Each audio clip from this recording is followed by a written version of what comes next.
White হাউসে আচমকা এক শিক্ষকের হামলায় নড়ে চড়ে বসেছে যুক্তরাষ্ট্রের বাঘা বাঘা সব গোয়েন্দারা। তদন্তে বেরিয়ে আসতে শুরু করেছে গা শিউরে ওঠার মতো চাঞ্চল্যকর সব তথ্য। সন্দেহের ডালপালা মেলতে শুরু করেছে বিভিন্ন দিকে। দীর্ঘদিন ধরেই ট্রাম্পের শিক্ষানীতির ওপর বিরক্ত যুক্তরাষ্ট্রের শিক্ষকদের বড় একটি অংশ।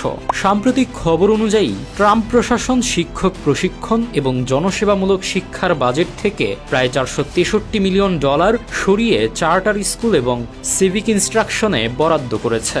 এই ধরনের বাজেট কাটছাঁট অনেক শিক্ষক ও শিক্ষা সংগঠনের কাছে অপছন্দনীয়। যুক্তরাষ্ট্রের NEA, AFT এর মতো বড় বড় শিক্ষক সংগঠন সাধারণত ডেমোক্রেট ঘেঁষা এবং তারা ট্রাম্পের বিভিন্ন শিক্ষানীতির বিরোধিতা করে আসছে।